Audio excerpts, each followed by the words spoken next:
BA మొదటి సంవత్సరం semester 1 విద్యార్థులకు స్వాగతం, సుస్వాగతం. మరి ఈనాటి ఆన్లైన్ క్లాసులు నిర్వహిస్తున్నది Chilukuri Venkatareddy, assistant professor of economics, department of economics, GDC Chanduru తరఫున మనం ఈ ఆన్లైన్ వీడియో లెసన్ నేర్చుకుంటున్నాము.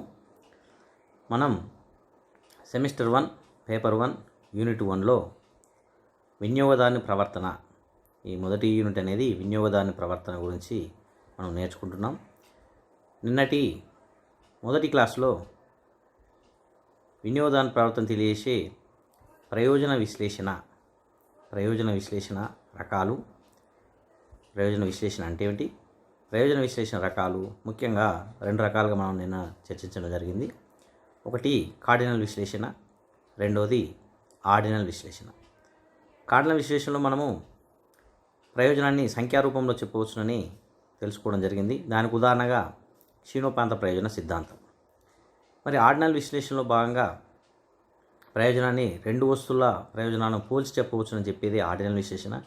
దీనికి ఉదాహరణగా ఉదాసీన వక్రరేఖ గురించి మనం నిన్నటి క్లాస్లో మనం చర్చించడం జరిగింది. ముఖ్యంగా ఉదాసీన వక్రరేఖలు అంటే ఏమిటి?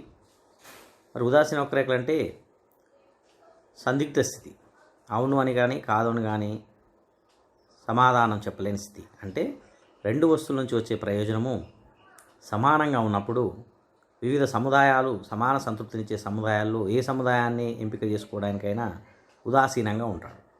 అంటే ఎక్స్ వస్తువు వై వస్తువుల్లో రెండు వస్తువుల్లో ఏదైనా ఎంపిక చేసుకోవడానికి ఏ సముదాయం సమాన తృప్తినిస్తుంది కనుక ఉదాసీనంగా ఉంటాడు. ప్రతి సముదాయం పట్ల ఉదాసీనంగా ఉంటాడని నిన్నటి ఉదాసీన వక్రరేఖ విశ్లేషణలో మనం నేర్చుకోవడం జరిగింది. మరి జేఆర్ హిగ్స్ ఈ సిద్ధాంతాన్ని తెలుపుతూ నిన్న కొన్ని ప్రమేయాల ఆధారంగా ఉదాసీన వక్రరేఖ ఏ విధంగా ఉంటుంది, పట్టిక ఆధారంగా, రేఖాచిత్రం ఆధారంగా నిన్న వివరించడం జరిగింది. మరి ఉదాసీన వక్రరేఖ అనేది ఎడమ నుంచి కుడికి కిందికి వాలి ఉంటుంది అనేది మనం నిన్నటి రేఖాచిత్రంలో మనం చూడడం జరిగింది. అంతేకాకుండా ఉదాసీన వక్రరేఖ వాలు గురించి కూడా మనం నిన్నటి క్లాసులో ఈ విధంగా ఉదాసీన వక్రరేఖ ఎడమ నుంచి కుడికి కిందికి వాలి ఉంటుంది, ఈ రేఖ మీద ఉన్న ప్రతి బిందువు సమాన తృప్తినిస్తుందని మనం నిన్నటి క్లాసులో మనం నేర్చుకున్నాం. అంతేకాకుండా ఉదాసీన వక్రరేఖ వాలు నిర్ణయించేది ఉపాంత ప్రతిస్థాపన రేటు. ఉపాంత ప్రతిస్థాపన రేటు అంటే ఒక ఎక్స్ వస్తువు అదనపు ఎక్స్ వస్తువు కోసం వై వస్తువును కోల్పోయే రేటుని ఉపాంత ప్రతిస్థాపన రేటు అంటారు. ఈ ఉపాంత ప్రతిస్థాపన రేటు వివిధ సముదాయాల వద్ద క్షీణిస్తూ ఉంటుంది. స్టార్టింగ్లో ఎక్కువ కోల్పోతాడు, ఆ తర్వాత తక్కువ కోల్పోతాడు, ఇంకా తక్కువ కోల్పోతాడు. అంటే ఒక వస్తువు అదనపు వస్తువు కోసం మరో వస్తువుని కోల్పోయే రేటు క్రమంగా క్షీణిస్తుంది. కావున దీన్ని క్షీణ ప్రతిస్థాపన రేటు అంటారు. అంటే ఉదాసీన వక్రరేఖ వాళ్ళు నిర్ణయించేది క్షీణ ప్రతిస్థాపన రేటు. ఇదంతా కూడా మనం నిన్నటి క్లాసులో చూసాం. మరి ఈరోజు మనం ఉదాసీన వక్రరేఖ ధర్మాలు లేదా ఉదాసీన వక్రరేఖ లక్షణాలు అంటాం. అంటే properties of IC curve. IC curve అంటే ఇండిఫరెన్స్ కర్వ్. ఉదాసీన వక్రరేఖ ప్రాపర్టీస్ అంటే లక్షణాలు లేదా ధర్మాలు. మరి ఉదాసీన వక్రరేఖ ఏ ధర్మాలను కలిగి ఉంటుంది అనేది చాలా ముఖ్యమైన అంశము. ఉదాసీన వక్రరేఖ ఏ విధంగా ఉంటుందో మనం నేను చూసాము. ఆ రేఖ ఎందుకు ఆ విధంగా ఉంటుంది పట్టిక ఆధారంగా మనం తెలుసుకోవడం జరిగింది. ఈరోజు ఆ ఉదాసీన వక్రరేఖ ధర్మాల గురించి మనం తెలుసుకుందాం. ఇది ఎగ్జామ్లో కూడా చాలా ఇంపార్టెంట్గా మనకు ప్రతి సంవత్సరం ఉదాసీన వక్రరేఖ ధర్మాల గురించి అడగడం జరుగుతుంది. మరి దాని గురించి కూడా మనం సౌకర్యంగా నేర్చుకుందాం. ముందుగా ఉదాసీన వక్రరేఖ ధర్మాలు లేదా లక్షణాల్లో మొదటి ధర్మం ఉదాసీన వక్రరేఖ వాలు రుణాత్మకం. ఉదాసీన వక్రరేఖ వాలు రుణాత్మకం అంటే వినియోగదారుడు రెండు వస్తువులలో ఒక వస్తువుకు బదులు మరో వస్తువును కోల్పోతున్నాడు. కావున ఉదాసీన వక్రరేఖ రుణాత్మక వాలును కలిగి ఉంటుంది. అంటే వినియోగదారుడు రెండు వస్తువులు వినియోగిస్తున్నాడు. ఈ రెండు వస్తువుల కలయికతోటి సమాన సంతృప్తి లభిస్తుంది. వివిధ కలయికలతో వివిధ సముదాయాలతో సమాన సంతృప్తినిస్తుంది. ఈ సమాన సంతృప్తినివ్వడానికి ఈ కాంబినేషన్స్ అంటే కలయిక ఎక్స్ వై వస్తువుల కలయిక లేదా ఈ రెండు యొక్క కాంబినేషన్స్ ఏ విధంగా ఉంటుందని మనం చూసినట్లయితే రుణాత్మక వాలు కలిగి ఉంటుంది. అంటే ఒక అదనపు వస్తువు కోసం వై వస్తువును కోల్పోతున్నాడు. ఎందుకంటే తన బడ్జెట్కు రెండు వస్తువుల పెంపుదల ఉండదు. తన స్థిరమైన ఆదాయంతో తన యొక్క కొనుగోలు శక్తితోటి తాను ఏ విధంగా అయితే ఒక అదనపు వస్తువును కొంటున్నాడో మరో వస్తువుని కోల్పోవాల్సి ఉంటుంది. నిన్న మనం చూసాము దీని సూత్రము MRS x for y is equal minus delta y by delta x. Delta x అంటే ఒక ఎక్స్ అదనపు ఎక్స్ కోసం వైని కోల్పోతున్నాడు. కావున ఈ రెండింటి మధ్య వ్యతిరేక సంబంధం ఉన్నది. ఒకటి పెరుగుతుంటే ఒకటి తగ్గుతుంది. కావున విలోమ సంబంధం ఉంది, వ్యతిరేక సంబంధం ఉంది. కావున రుణాత్మక సంబంధం ఉంది. ఒకటి అదనపు కోసం మరొకటి కోల్పోతున్నాడు. కావున ఈ రేఖ అనేది రుణాత్మక వాలు కలిగి ఉంటుంది. రుణాత్మక వాలు కలిగి ఉంటుంది అంటే ఎడమ నుంచి కుడికి కిందికి వాలి ఉంటుంది. ఇప్పుడే మనం చూడడం కూడా జరిగింది ఆ రేఖ ఏ విధంగా ఉంటుందో. అంతేకాని ఈ క్రింది విధంగా ఉండదు. అంటే రుణాత్మక వాలు కలిగి ఉంటుందంటే మనం నిన్న ఇక్కడ చూసాము. ఇది రుణాత్మక వాలు అంటే ఈ విధంగా ఎడమ నుంచి కుడికి కిందికి వాలి ఉంటుంది. రుణాత్మక వాలు కలిగి ఉంటుంది. ఎందుకంటే ఒక అదనపు ఎక్స్ కోసం వైని కోల్పోతున్నాడు. అంతేకాని ఈడ చూపించిన విధంగా ఉండదు. రేఖ ఇక్కడ 3 రేఖా చిత్రాలు చూపించాము. రుణాత్మక వాలు కలిగి ఉండని రేఖలు ఇవన్నీ. రుణాత్మక వాలు లేదు. ఒకవేళ ఈ విధంగా ఉంటే ఏం జరుగుతుంది? ఇక్కడ 3 రేఖా పటాలు ఉన్నాయి మనకు. ఏ రేఖాపటం, బి రేఖాపటం, సి రేఖాపటం. అంటే ఈ 3 రేఖాపటాలు రుణాత్మక వాలు లేదు. మరి ఈ విధంగా ఉంటే ఏమవుతుంది? ఫర్ ఎగ్జాంపుల్ ఏ పటం చూసినట్లయితే, మొదటి పటం ఏ పటంలో చూసినట్లయితే సేమ్ ఓఎక్స్ అక్షం మీద ఎక్స్ వస్తువుని, ఓవై అక్షం మీద వై వస్తువు తీసుకున్నాము. రేఖ ఎడమ నుంచి కుడికి పైకి వాలి ఉంది. ఎడమ నుంచి కుడికి పైకి వాలి ఉంది అంటే పటం 1లో 2 వస్తువుల పరిమాణాలు పెరుగుతున్నాయి. 2 వస్తువులు ఎక్స్ వస్తువు పరిమాణం పెరుగుతుంది, వై వస్తువు పరిమాణం పెరుగుతుంది. ఈ 2 పరిమాణాలు పెరగడం అనేది మన యొక్క ఐసీ రేఖ యొక్క నియమానికి విరుద్ధం. ఉదాసీన వక్రరేఖ నియమానికి విరుద్ధం. ఎందుకు? ఈ ఉదాసీన వక్రరేఖ అంటేనే ఒక అదనపు వస్తువు కోసం మరో వస్తువును కోల్పోవాలి. ఒకటి పెరిగితే ఇంకోటి తగ్గాలి. కానీ ఈ రేఖాపటంలో అంటే అనులోమ సంబంధం ఉన్నట్లయితే రేఖ ఈ విధంగా ఎడమ నుండి కుడికి పైకి ఉంటుంది. ఈ రేఖ ఒకటి పెరిగితే ఎక్స్ పెరిగితే వై కూడా పెరుగుతుంది. కావున ఇది ఐసీ రేఖ ధర్మానికి విరుద్ధం. కావున పటం 1లో చూపిన విధంగా అనులోమ సంబంధ రేఖ ఉండదు. విలోమ సంబంధ రేఖ ఎడమ నుండి కుడికి మాత్రమే కిందికి వాలుతూ ఉంటుంది. ఒకవేళ బి పటంలో ఉన్నట్లయితే, పటం 2లో చూసినట్లయితే ఇక్కడ ఎక్స్ అక్షం మీద ఎక్స్ వస్తువుని, వై అక్షం మీద వై వస్తువుని తీసుకున్నాము. మరి బి పటంలో వై వస్తువు స్థిరంగా ఉంది. ఈ రేఖ ఐసీ రేఖ అనేది ఓఎక్స్ అక్షానికి సమాంతరంగా ఉంది. ఓఎక్స్ అక్షానికి సమాంతరంగా ఉంది రేఖ ఇక్కడ చూపించినట్టు. మరి ఈ విధంగా కూడా ఉండదు అంటున్నాం. ఎందుకు ఉండదు ఈ విధంగా? ఎడమ నుండి కుడికి పైకి ఉండదు. ఎందుకు ఉండదో చూసాం. ఎందుకంటే ఒక వస్తువు పెరిగితే ఇంకోటి తగ్గాలి. తగ్గట్లే కనుక 2 పెరుగుతున్నాయి కనుక అది ఉండదు. రెండవ పటంలో చూసినట్లయితే ఓఎక్స్ అక్షానికి సమాంతరంగా ఉన్నట్లయితే ఇక్కడ ఏం జరుగుతుంది? ఇక్కడ ఎక్స్ వస్తువు పెరుగుతుంది. అదనపు ఎక్స్ వస్తువు పెరుగుతున్నప్పుడు సిద్ధాంతం ప్రకారం వై వస్తువు తగ్గాలి. కానీ వై వస్తువు స్థిరంగా ఉంది, మార్పు లేదు. కావున ఇది కూడా ఐసీ రేఖ ధర్మానికి విరుద్ధము. కావున ఉదాసీన వక్రరేఖ ఓఎక్స్ అక్షానికి కూడా సమాంతరంగా ఉండదు. చూడండి పటంలో, రెండో పటంలో మనం చూసినట్లయితే ఎక్స్ వస్తువు పెరిగింది కానీ వై వస్తువు మాత్రం అంతే స్థిరంగా ఉంది. ఎంత పెరిగినా వై వస్తువు అంతే స్థిరంగా ఉంది. కావున ఇది కూడా ఐసీ రేఖ నియమానికి విరుద్ధం కనుక రేఖ ఈ విధంగా కూడా ఉండదు.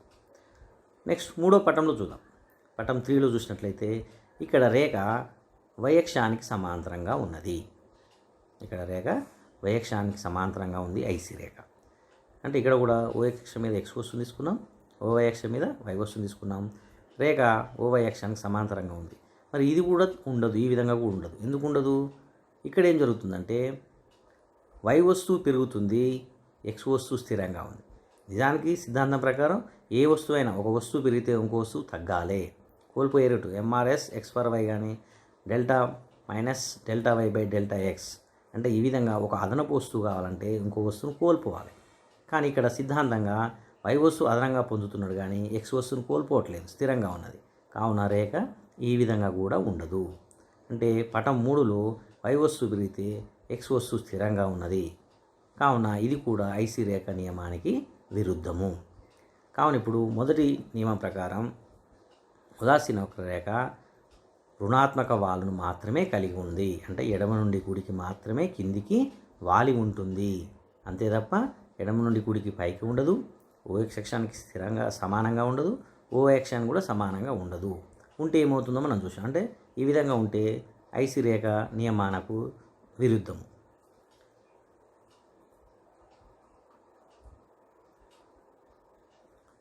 నెక్స్ట్ రెండవ రేఖ, ఉదాసీన వక్రరేఖ ధర్మాల్లో రెండవ ధర్మము లేదా రెండవ లక్షణం కనుక మనం చూసినట్లయితే ఐసి రేఖ మూల బిందువుకు కుంభాకారంగా ఉంటుంది.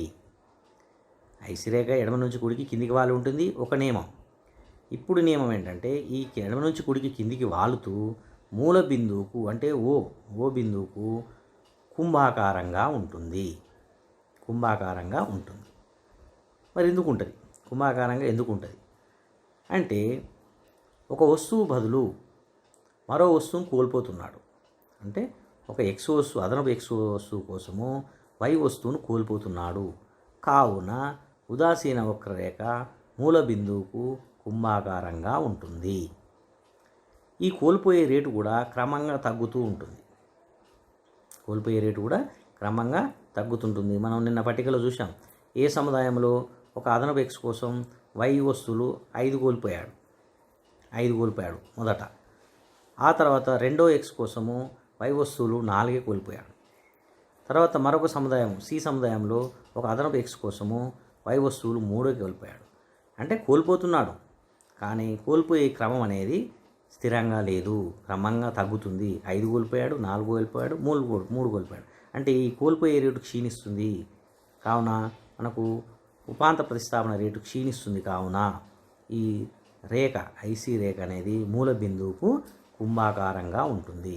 ఇక్కడ చూడండి, మన రేఖాచిత్రంలో ఏ నుంచి బీకు, బి నుంచి సికు, సి నుంచి డీకు ఈ విధంగా మనం చూసినట్లయితే కోల్పోయే రేటు ఒక అదనపు ఎక్స్ కోసం వై వస్తువు కోల్పోయే రేటు క్రమంగా క్షీణిస్తుంది.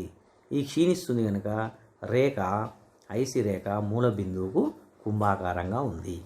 అంటే ఉపాంత ప్రతిస్థాపన రేటు క్షీణిస్తుంది, కావున మూల బిందువుకు కుంభాకారంగా ఉంది. రుణాత్మక సంబంధం ఎందుకుందంటే ఒకటి అదనంగా పొందుతున్నాడు కనుక ఇంకోటి కోల్పోతున్నాడు, విలోమ సంబంధం ఉంది. కావున ఎడమ నుంచి కుడికి కిందికి వాలి ఉంది, మొదటి ధర్మము. రెండవ ధర్మం ప్రకారం ఏంటంటే ఎడమ నుంచి కుడికి కిందికి వాలి ఉండడమే కాకుండా ఈ కోల్పోయే రేటు ఒక అదనపు ఎక్స్ కోసం వైని కోల్పోయే రేటు క్రమంగా క్షీణిస్తుంది. ఈ క్షీణిస్తుంది కనుక ఈ ఐసి రేఖ అనేది మూల బిందువుకు కుంభాకారంగా ఉంది. కావున ఐసి రేఖ ఎడమ నుండి కుడికి కిందికి వాలుతూ అంటే రుణాత్మక వాలు కలిగి ఉండి మరియు మూల బిందువుకు కుంభాకారంగా ఉంటుంది. ఇది రెండవ ధర్మం. మరి కుంభాకారంగా ఉండకుండా పుటాకారంగా ఉంటే ఏంది? ఎందుకు ఉండదు? మనం పైన చూసాం, ఎడమ నుండి కుడికి కిందికి వాలుతూ ఉంటుందన్నాం. అలా ఉండకుండా ఎడమ నుండి కుడికి పైకి వాలి ఉంటే ఏమవుతుంది అంటే ఒకటి పెరిగితే ఇంకోటి పెరిగింది, అది విరుద్ధం మన సిద్ధాంతానికి. ఓ అక్షానికి సమాంతరంగా ఉంటే ఏంటి అంటే ఎక్స్ వస్తువులు పెంచుతుండు కానీ వై వస్తువులు స్థిరం, అది కూడా విరుద్ధమే. ఓ వై అక్షానికి సమాంతరంగా ఉంటే వై వస్తువు పెరుగుతుంది కానీ ఎక్స్ వస్తువు తగ్గట్లేదు, స్థిరం ఉంది. కావున ఆ విధంగా ఉండదు అన్నాం. కావున ఎడమ నుండి కుడి కిందికి వాలి ఉంటుంది. ఇక్కడ కూడా మూల బిందువుకు కుంభాకారంగా కాకుండా పుటాకారంగా ఉంటే ఏం జరుగుతుంది చూద్దాం. ఎందుకు ఉండదు మరి పుటాకారంగా?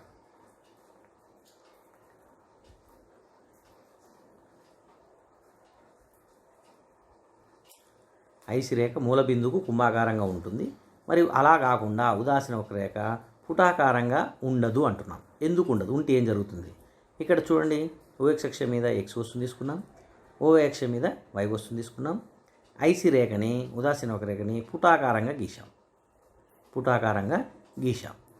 అంటే ఈ విధంగా పుటాకారంగా గీసినప్పుడు ఏం జరుగుతుందంటే ఐసి రేఖ ఒకవేళ పుటాకారంగా ఈ విధంగా ఉన్నట్లయితే ఉపాంత ప్రతిస్థాపన రేటు పెరుగుతున్న రేటులో పెరుగుతుంది.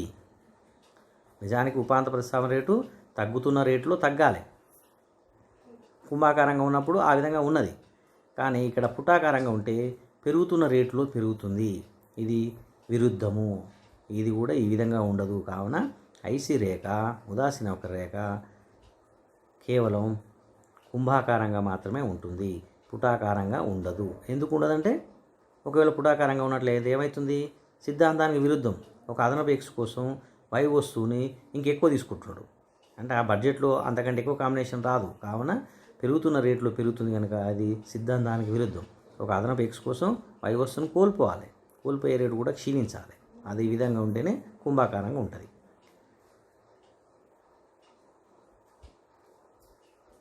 మరో ధర్మం చూసినట్లయితే ఉదాసీన వక్రరేఖ లక్షణాలు ధర్మాల్లో మూడవది.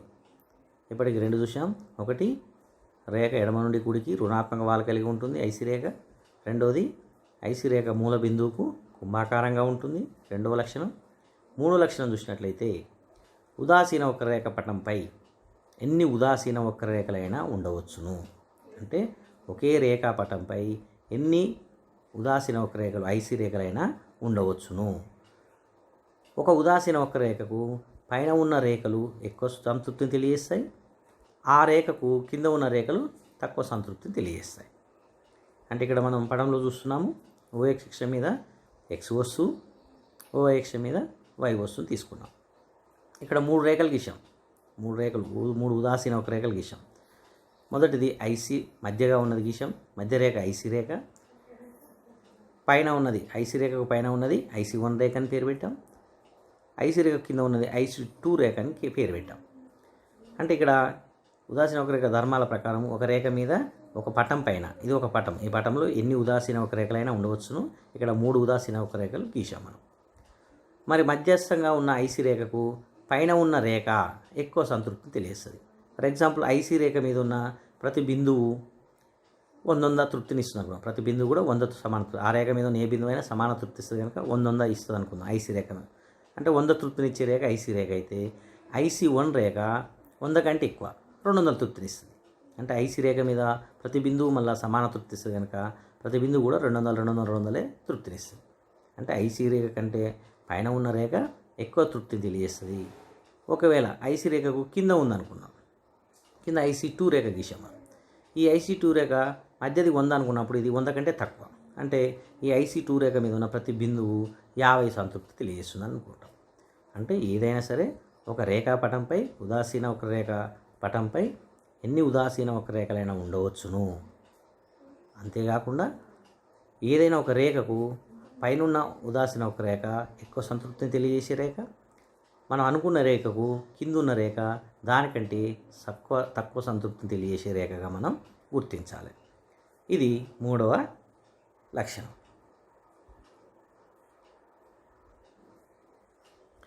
మరో లక్షణం చూసినట్లయితే ఉదాసీన వక్రరేఖ లక్షణాలు ధర్మాల్లో 4వ లక్షణం చూసినట్లయితే, 4వ ధర్మం చూసినట్లయితే ఉదాసీన వక్రరేఖ ఎక్స్ అక్షాన్ని కానీ వై అక్షాన్ని కానీ ఖండించుకోవు, తాకవు. ఎక్స్ అక్షాన్ని కానీ వై అక్షాన్ని కానీ తాకవు.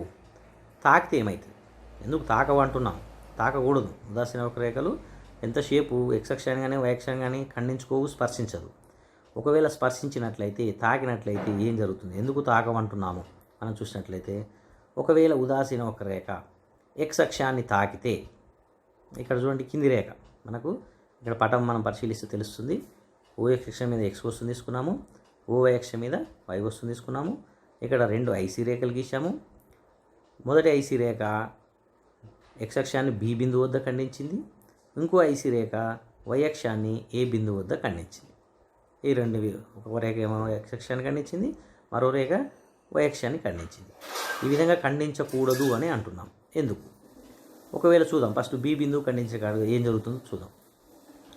ఒకవేళ ఉదాసీన వక్రరేఖ ఎక్స్ అక్షాన్ని తాకితే బి బిందువు వద్ద ఏం జరుగుతుందంటే, ఓబి పరిమాణంలో ఎక్స్ వస్తువును మాత్రమే ఉపయోగిస్తున్నాను, కానీ వై వస్తువుని వాడడం లేదు. ఒకవేళ బి బిందువు వద్ద ఖండిస్తే ఏం జరుగుతుంది రేఖ అంటే, బి బిందువు ఖండించిన చోట ఓ నుంచి బి వరకు ఎక్స్ వస్తువును మాత్రమే వినియోగం చేస్తున్నాడు, కానీ వై వస్తువు 0 ఏం తీసుకోవట్లేదు. మరి ఇది సిద్ధాంతానికి విరుద్ధం కదా. ఉదాసీన వక్రరేఖ అంటేనే 2 వస్తువుల వినియోగం జరగాలి, ఎక్స్ వస్తువు వై వస్తువు వినియోగం జరగాలి. ఇక్కడ ఎక్స్ అక్షాన్ని తాకిన బి బిందువు వద్ద కేవలము ఎక్స్ వస్తువును మాత్రమే వినియోగించి వై వస్తువుని వినియోగించడం లేదు. కావున ఇది మన సిద్ధాంతానికి విరుద్ధము. కావున ఐసి రేఖ ఎక్స్ అక్షాన్ని ఖండించదు. ఒకవేళ వై అక్షాన్ని ఖండిస్తే ఏమవుతుంది? అది కూడా ఏ అక్షాన్ని ఖండించదన్నాం. ఇప్పుడు బి ఖండిస్తే ఏమవుతుంది? బి ఒకటే ఎక్స్ అక్షం మీద ఖండిస్తే ఎక్స్ వాడుతున్నాడు, వై వాడటం లేదు. వై అక్షాన్ని ఖండించినట్లయితే ఏ బిందువు వద్ద చూద్దాం. ఒకవేళ ఉదాసీన వక్రరేఖ వై అక్షాన్ని తాకితే, అంటే ఏ బిందువు వద్ద తాకింది కనుక వై అక్షాన్ని తాకితే ఓఏ పరిమాణంలో వై వస్తువును మాత్రమే ఉపయోగిస్తున్నాడు, అంటే ఎక్స్ వస్తువుని ఉపయోగించడం లేదు. కావున మన సిద్ధాంతం ప్రకారము 2 వస్తువులు వినియోగించాలి. 2 వస్తువులు, ఎక్స్ వస్తువు వాడాలి, వై వస్తువు వాడాలి. కావున ఈ విధంగా ఖండించినట్లయితే ఆ ఖండించిన వస్తువును మాత్రమే వాడుతున్నాడు, దానికి వ్యతిరేకంగా ఉన్న వస్తువుని వాడడం లేదు. కావున ఏదైనా సరే ఉదాసీన వక్రరేఖ ఎక్స్ అక్షాన్ని కానీ వై అక్షాన్ని కానీ ఖండించుకోవు. ఖండించుకున్నట్లయితే ఇది ఐసీ రేఖ నియమానికి విరుద్ధం. ఖండించుకున్నట్లయితే ఒక వస్తువునే వాడుతున్నట్లు. మరి మన సిద్ధాంతం ప్రకారము 2 వస్తువుల వినియోగం జరగాలి. కావున ఉదాసీన వక్రరేఖ ధర్మాలలో 4వ ధర్మం ఏం చెప్తుందంటే ఎక్స్ అక్షాన్ని కానీ ఐసీ రేఖ వై అక్షాన్ని కానీ ఖండించుకోకూడదు.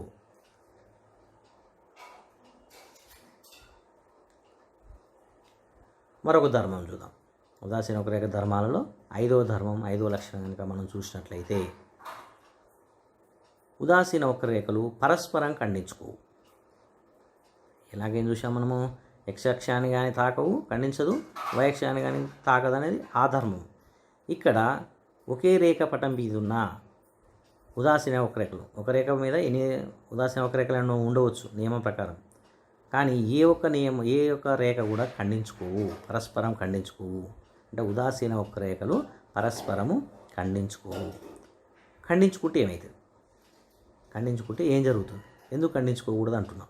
దానికి నిరూపణ మనం చూసినట్లయితే నిజానికి ఒకవేళ ఉదాసీన వక్రరేఖలు ఖండించుకున్నట్లయితే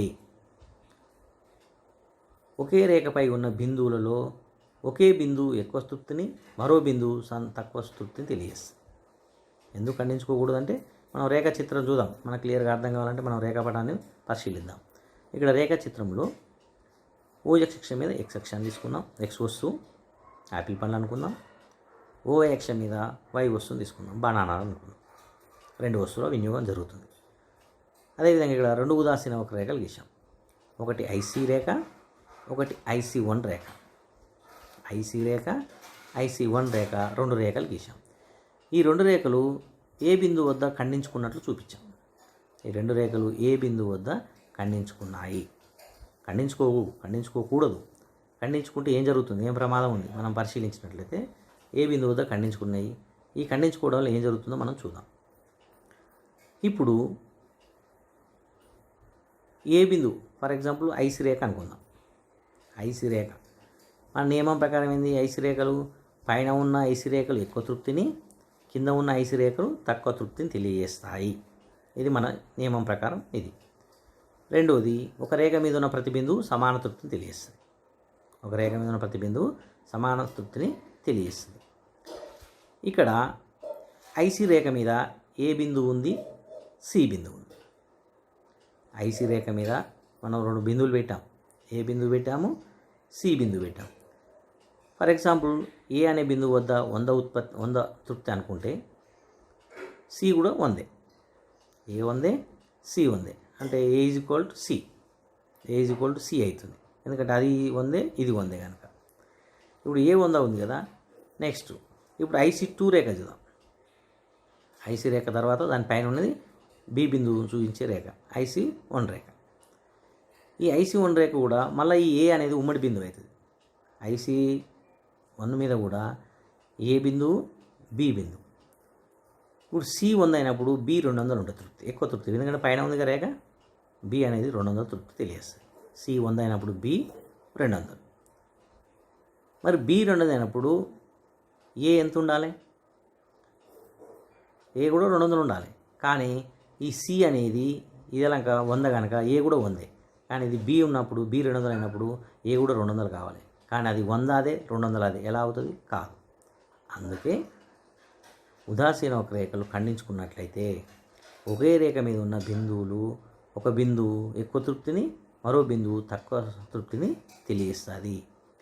ఐసీ రేఖ మీద ఉన్న ప్రతి బిందువు సమాన తృప్తి ఇస్తాయి ఆ సూత్రం ప్రకారం. కావున ఐసీ రేఖ నియమానికి విరుద్ధం. ఇప్పుడు ఏ అనే బిందువు ఖండించుకున్న కాడ అది 100 కింద ట్రీట్ చేయాలా, 200 కింద ట్రీట్ చేయాలి. అంటే సివిలో కింద తీసుకోవాలా, బీవీలో కింద తీసుకోవాలా. సివిలో కింద తీసుకుంటే అది 100 కావాలి, బీవీలో కింద తీసుకుంటే అది 200 కావాలి. కానీ ఇక్కడ ఏ అనేది ఒకే అంకె 2 విలువలు కలిగి ఉండదు. ఏదన్నా ఒకదానికి ఖండించుకోవడం వల్ల ఈ ప్రమాదం ఉంది. అంతేకాకుండా సి 50 అయితే, ఎందుకంటే సి అనేది 100 అనుకుందాం, బి కంటే కిందికి ఉంది కనుక బి 200 అయితే సి 100 అనుకుంటే, ఏ కంటే పైకి పోయినాక చూడండి ఈ బి IC1 రేఖను దాటింది. అంటే ఒకే రేఖ మీద అక్కడ అది IC1 రేఖ 200 రేఖ అనుకుంటే, ఇది IC రేఖ ఆడిపోతాలకి పైకి పోయింది కనుక అది 300 అయింది. అంటే ఒకే రేఖ కింది ఆడ ఎక్కువ విలువను ఇక్కడ తక్కువ విలువను కలిగి ఉంటుంది. ఈ ప్రమాదం ఉంది. కావున ఎట్టి పరిస్థితుల్లో కూడా IC రేఖలు అనేవి ఖండించుకోవద్దు. ఖండించుకోవడం వల్ల ఈ ప్రమాదం ఏర్పడుతుంది. మనం పటంలో చూపినట్లయితే IC రేఖ పైన, మొదటి IC రేఖ పైన A = B, మరి IC రేఖ పైన A = C ఈ కింది ప్రకారం. కానీ B = C అవుతుందా? కాదు. B ≠ C. అంటే C 100 అయితే B 200. కావున ఈ రెండు సమానం కావు. A = B అయినప్పుడు, A = C అయినప్పుడు ఆటోమేటిక్గా B = C కావాలి. సైన్స్ సిద్ధాంతం ప్రకారం, మ్యాథమెటిక్స్ సిద్ధాంతం ప్రకారం A = B అయినప్పుడు A = C అయితే B = C కావాల్సిందే. కానీ ఇక్కడ B = C కాదు. ఎందుకంటే B అనేది ఎక్కువ తృప్తిని, 200 తృప్తిని, C అనేది 100 తృప్తిని తెలిసింది. కావున ఈ రెండు సమానం కావు. అంటే ఈ ప్రమాదం ఎప్పుడు ఉందంటే ఖండించుకోవడం వల్ల ఏర్పడుతుంది. కావున ఉదాసీన వక్రరేఖలు పరస్పరము ఖండించుకోవు.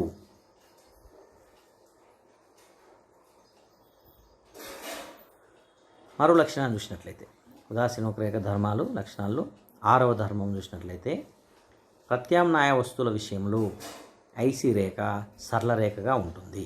సరళ రేఖ అంటే చక్కగా ఉంటుంది, వంకరగా ఉండదు, వక్రం కలిగి ఉండదు. అంటే ప్రత్యామ్నాయ వస్తువులు. మరి ప్రత్యామ్నాయ వస్తువులు అంటే ఏంటి? మనం ఆల్రెడీ ఎప్పుడూ నేర్చుకున్నాం. ప్రత్యామ్నాయ వస్తువులు సమాన తృప్తినిచ్చే వస్తువులని ప్రత్యామ్నాయ వస్తువులు అంటారు. అంటే ఒక కోరిక తీర్చడానికి 2 వస్తువుల్లో ఏ వస్తువు వాడినా ఆ కోరిక తీరుతుంది. కావున సమాన తృప్తినిచ్చే వస్తువులు. అంటే ఒక కోరిక తీర్చుకోవడానికి ఏ వస్తువులకైతే సమాన శక్తి ఉంటుందో అలాంటి వస్తువులని మనము ప్రత్యామ్నాయ వస్తువులు అంటారు. అంటే దీనికి బదులు అది, ఈ వస్తువుకు బదులు ఆ వస్తువు ఏది వాడినా ప్రత్యామ్నాయ వస్తువు. అంటే ఇదైనా వాడచ్చు, అదైనా వాడచ్చు మన కోరిక తీరడానికి. అలాంటి వస్తువుల్ని మనము ప్రత్యామ్నాయ వస్తువులు అంటారు. దీనికి ఎగ్జాంపుల్ టీ, కాఫీ.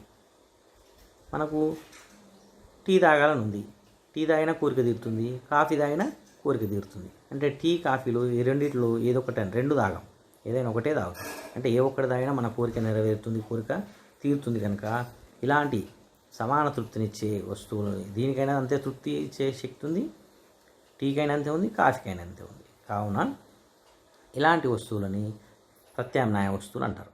ఇలాంటి వస్తువుల విషయంలో రేఖ సరళ రేఖగా ఉంటుంది. ఎందుకు సరళ రేఖగా ఉంటుంది? ఇక్కడ 2 వస్తువుల్లో ఒకటే వాడతాం.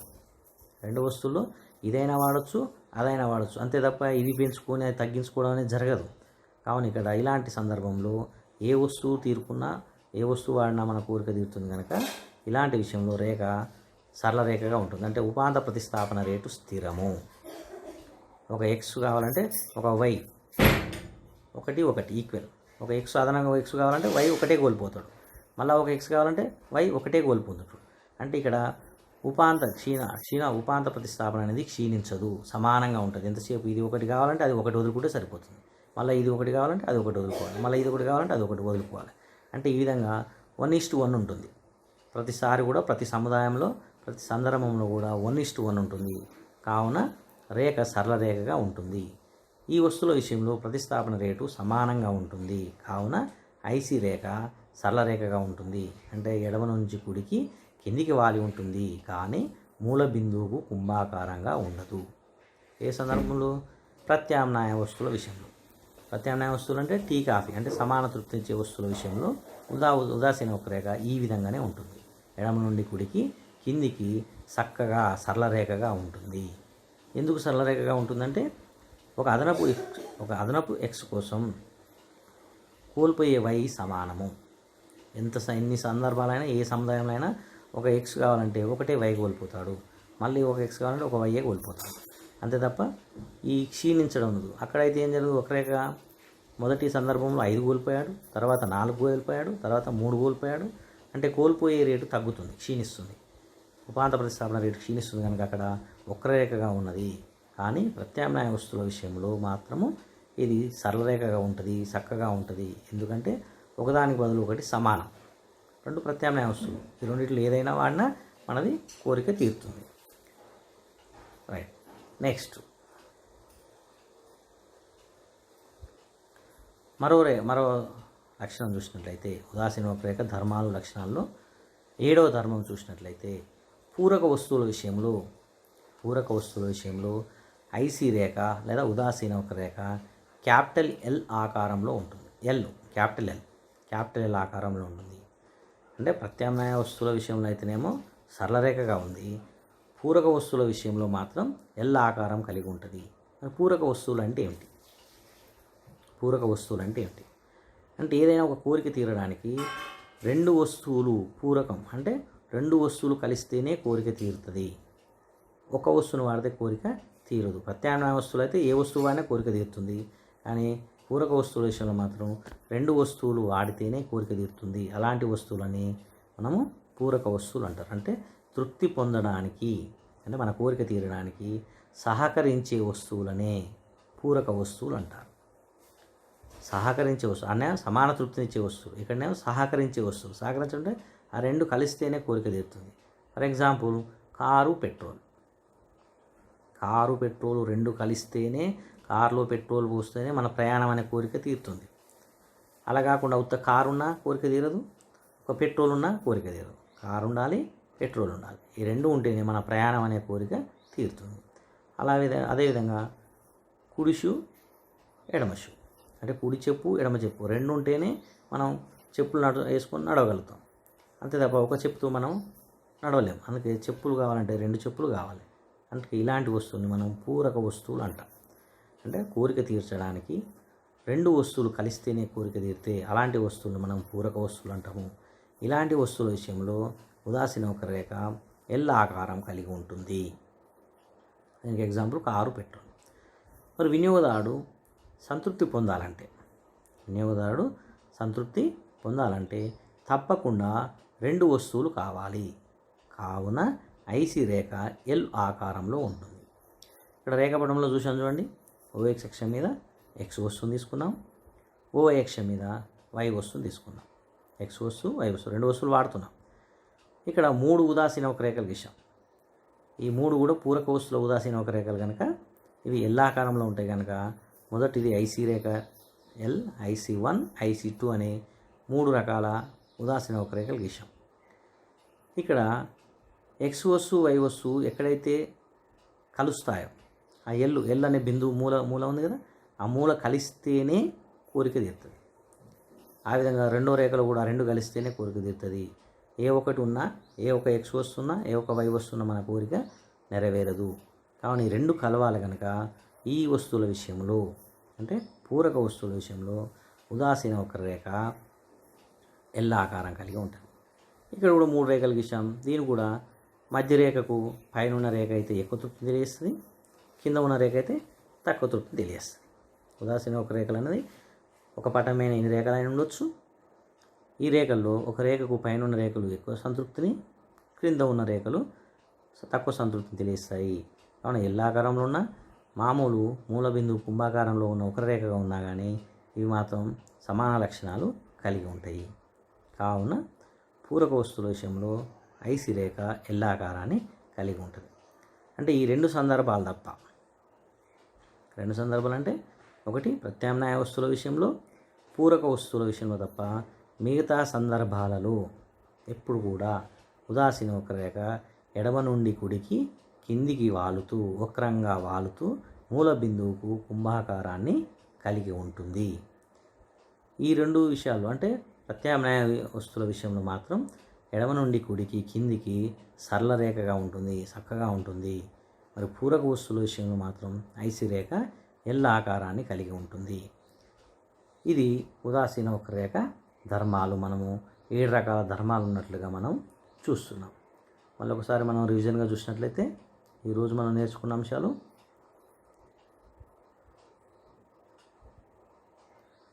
ఉదాసీన వక్రరేఖ ధర్మాల్లో ఈరోజు మనం 7 రకాల ధర్మాలు ఉన్నట్లుగా చూసాం మనం. మొదటి ధర్మం ఉదాసీన వక్రరేఖ రుణాత్మక వాలు కలిగి ఉంటుంది. ఎడమ నుండి కుడికి కిందికి వాలి ఉంటుంది. ఎందుకంటే ఒక అదనపు ఎక్స్ కోసం వై వస్తువుని కోల్పోతున్నాడు. ఒకటి పెరిగితే ఒకటి తగ్గుతుంది కనుక విలోమ సంబంధం ఉంది కనుక రేఖ రుణాత్మక వాలు కలిగి ఉంటుంది. అంతే తప్ప ఈ విధంగా ఉండదు.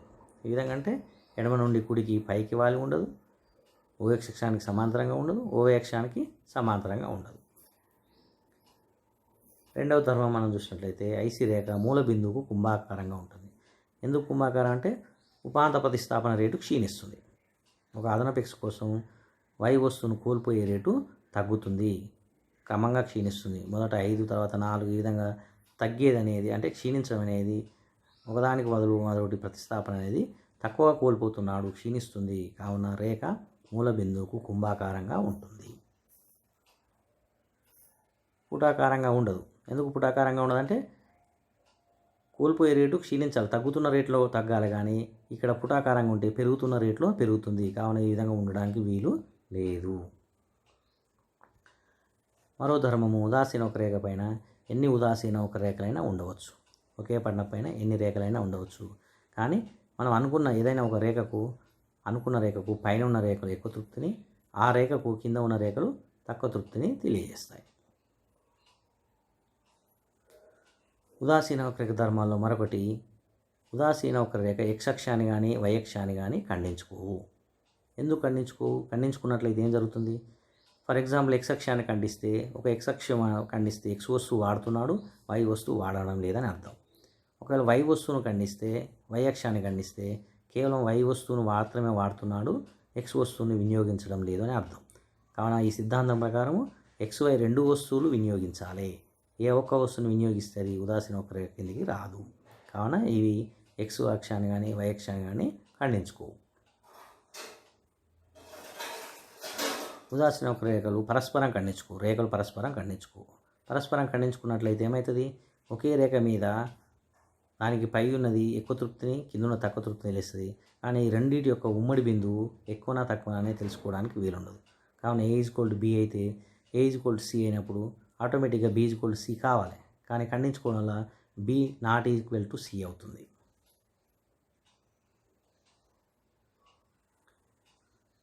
ప్రత్యామ్నాయ వస్తువుల విషయంలో ఐసి రేఖ సరళ రేఖగా ఉంటుంది, అంటే చక్కగా ఉంటుంది. ఎందుకంటే ఒక అదనపు ఎక్స్ కోసం వైని కోల్పోయే రేటు సమానం. ఒక అదనపు ఎక్స్ కోసం ఒక వై కోల్పోతాడు, ఇంకో అదనపు ఎక్స్ కోసం ఇంకో వై కోల్పోతాడు. అంటే ఇక్కడ ఎప్పుడు కూడా స్థిరం, వీటి కోల్పోయే రేటు స్థిరంగా ఉంది కనుక ఈ ప్రత్యామ్నాయ వస్తువుల విషయంలో సరళ రేఖగా ఉంటుంది. ఐసి రేఖ ఎడమ నుండి కుడికి కిందికి చక్కగా సరళ రేఖగా ఉంటుంది. పూరక వస్తువుల విషయంలో ఐసి రేఖ ఎల్ ఆకారాన్ని కలిగి ఉంటుంది. ఎందుకంటే ఈ రెండు కలిస్తేనే కోరిక తీరుతుంది. ఏ ఒక్క వస్తువున్నా కోరిక నెరవేరదు. కావున ఇలాంటి రెండు కలవాలి కనుక ఇలాంటి సందర్భంలో రేఖ ఎల్ ఆకారాన్ని కలిగి ఉంటుంది. ఇది ఉదాసీన వక్రరేఖ అనగానేమి ఉదాసీన వక్రరేఖ యొక్క ధర్మాలు.